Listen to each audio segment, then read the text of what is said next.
Love is the most divine emotion that flows through the human heart. It is a reflection of God's infinite love for all creation, manifesting through our souls as we connect with others. Yet how often do we witness this sacred feeling transform into its opposite: hatred, resentment, and bitterness? The transformation from love to hatred is one of the great tragedies of human existence. Yet it is entirely preventable when we understand the spiritual laws that govern our emotions and relationships. In this video, we will discover how to stay in the state of love without poisoned by hatred. And this video we divided into 8 different parts. So enjoy! Part 1. The nature of true love. Before we can understand how to prevent love from deteriorating into hatred, we must first comprehend what true love actually is. Most people confuse attachment, possessiveness, and emotional dependency with love. They say, "I love you," but what they really mean is, "I need you," or "you make me happy," or "I want to possess you." This is not love. This is selfishness wearing the mask of love. True love is unconditional. It seeks nothing for itself. It gives without expectation of return. It is patient, kind, and ever forgiving. True love sees the soul behind the personality, the divine spark within every human being. When you love someone with this pure spiritual love, it cannot turn into hatred because it was never based on selfish desires or expectations in the first place. The love that most people experience is conditional love, love that depends on the other person behaving in certain ways, fulfilling certain needs, or maintaining certain qualities. I love you because you are beautiful. I love you because you make me feel secure. I love you because you agree with me. These are all forms of conditional love. And when the conditions change, as they inevitably do in this world of constant flux, the so-called love evaporates and often transforms into its opposite. Part 2. The root cause of love turning to hatred. The primary reason love turns into hatred is unfulfilled expectation. When we enter into any relationship, whether romantic, familial, or friendship, we carry with us a bundle of conscious and unconscious expectations. We expect the other person to make us happy, to validate us, to complete us, to never change, to always understand us, to meet our needs. These expectations are like seeds of future disappointment planted in the soil of the relationship. When these expectations are not met, and they rarely are because no human being can fulfill another's expectations perfectly, disappointment arises. Disappointment, when nursed and brooded upon, becomes resentment. Resentment, when allowed to fester, transforms into bitterness. And bitterness, when it hardens the heart completely, becomes hatred. This is the tragic progression that occurs in countless relationships. Another cause is the ego's involvement in love. The ego always seeks to possess, to control, to dominate. When we love someone with our ego rather than with our soul, we want to own them, to mold them according to our desires, to make them an extension of ourselves. The ego cannot tolerate independence, difference, or freedom in the beloved. When the other person asserts their individuality or fails to conform to our ego's demands, the ego feels threatened and wounded. The wounded ego then strikes back with anger, criticism, and eventually hatred. Jealousy is another poison that transforms love into hatred. Jealousy arises from insecurity and possessiveness. When we are insecure in ourselves and in our relationship with God, we become desperately attached to the human love we receive. We fear losing it. We become suspicious, controlling, and paranoid. Jealousy is like a corrosive acid that eats away at the foundation of love, leaving only the bitter residue of hatred. Part 3. The spiritual solution. Loving with detachment. The key to preventing love from turning into hatred is to practice what I call loving with detachment. This may sound paradoxical to the Western mind, which often equates love with attachment, but it is the secret to maintaining pure, lasting love. To love with detachment means to love the soul of the person, not merely their body, personality, or the role they play in your life. It means to love them as a child of God, as a divine being on their own spiritual journey.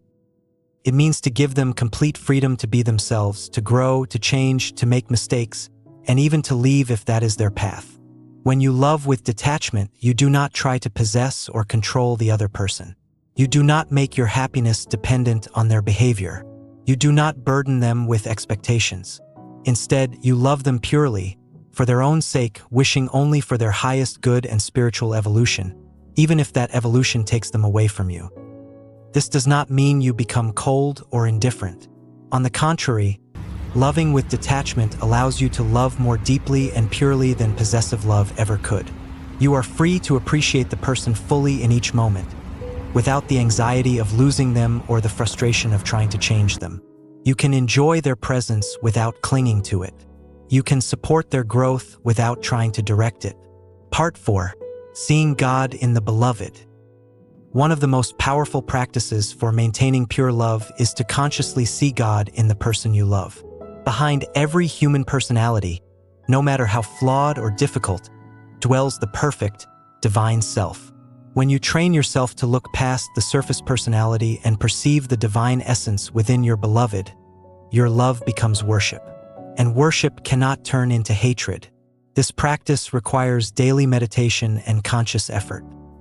In your meditation, visualize the person you love surrounded by divine light. See their soul as a spark of God's infinite consciousness. Affirm to yourself, "I love the God in you. I see beyond your human imperfections to the perfect soul within. I honor the divine presence that animates your being." When you interact with the person, try to maintain this awareness. When they irritate you or disappoint you, remind yourself that you are seeing only their human personality, not their true self. The personality is like clothing that the soul wears temporarily. It may be torn or soiled, but the soul beneath remains eternally pure. This practice is especially important when dealing with difficult people or when relationships become strained. If you can maintain the awareness of the other person's divine nature even when they are behaving badly, you will find it impossible to hate them. You may dislike their behavior, you may need to establish boundaries, you may even need to distance yourself from them, but you will not hate them, because you will see them as God sees them, as imperfect souls struggling on the path of evolution. Part 5. The practice of forgiveness. Forgiveness is absolutely essential for preventing love from turning into hatred. Unforgiveness is like a poison that we drink ourselves while hoping the other person will die. It corrodes our own heart and soul, blocking the flow of divine love through us. To forgive does not mean to condone wrong behavior or to allow yourself to be mistreated. It means to release the resentment and bitterness from your heart. It means to understand that all human beings are imperfect and make mistakes. It means to recognize that the person who hurt you was acting from their own pain, ignorance, or limitation. Practice forgiveness daily. In your meditation, bring to mind anyone who has hurt or disappointed you. Visualize them surrounded by light. Say to them mentally, "I forgive you completely. I release all resentment and bitterness. I wish you peace and spiritual growth. I free you and I free myself." This practice may need to be repeated many times before the forgiveness becomes complete. The ego resists forgiveness because it wants to hold onto its grievances, to nurse its wounds, to maintain its sense of being wronged. But each time you practice forgiveness, you weaken the ego's hold and strengthen the soul's influence in your life. Part 6. Cultivating self-love and God-love. Many people seek love from others because they do not love themselves. They look to relationships to fill an inner emptiness, to provide the validation and worth they cannot find within. This is a recipe for disaster, because no human relationship can fill the God-shaped void within the soul. Before you can love others purely and prevent that love from turning into hatred, you must first cultivate love for yourself. Not egotistical self-love, but spiritual self-love. You must recognize your own divine nature, your own worth as a child of God. You must learn to be complete in yourself, finding your primary source of love, joy, and fulfillment in your relationship with the divine. Develop your relationship with God through daily meditation, prayer, and spiritual practice. The more you experience God's unconditional love for you, the less desperately you will cling to human love. The more you feel filled with divine love, the more you will have to give to others without expectation of return. When your primary relationship is with God, Your human relationships become expressions of that divine love rather than desperate attempts to fill an inner void. You love others not because you need them, but because love flows naturally from your God-filled heart. This kind of love cannot turn into hatred because it was never based on need in the first place. Part 7. Accepting impermanence. Much of the suffering in relationships comes from our refusal to accept the impermanent nature of all earthly things. We want our relationships to remain forever unchanged. We want the person we love to stay exactly as they were when we fell in love with them. We want the feelings of romance and passion to last eternally. But this is not the nature of the material world. Everything in this world is constantly changing. People grow, evolve, and transform. Circumstances shift. Feelings fluctuate. Bodies age. What was once vibrant becomes familiar. What was once exciting becomes routine. This is not a tragedy. It is simply the nature of existence in the realm of time and space. When we accept impermanence, we can appreciate each moment of love without clinging to it. We can enjoy the presence of our beloved without the anxiety of losing them. We can allow relationships to evolve naturally without trying to freeze them in time. And when relationships end, as some inevitably do, we can release them with grace and gratitude rather than bitterness and hatred. Remember that the only permanent love is divine love. Human relationships are temporary expressions of that eternal love. They are like waves on the ocean. They rise, they crest, they fall, but the ocean remains. When you identify with the ocean of divine love rather than with the individual waves of human relationships, you can experience all relationships with equanimity and peace. Part 8. Conclusion. Love need never turn into hatred if we understand its true nature and practice it with spiritual wisdom. The key is to love unconditionally, without expectation or possessiveness. See the divine in every person. Practice forgiveness daily. Cultivate your relationship with God as your primary source of love.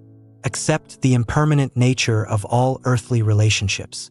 And always love with detachment, giving freedom, honoring individuality, and wishing only for the highest good of the beloved.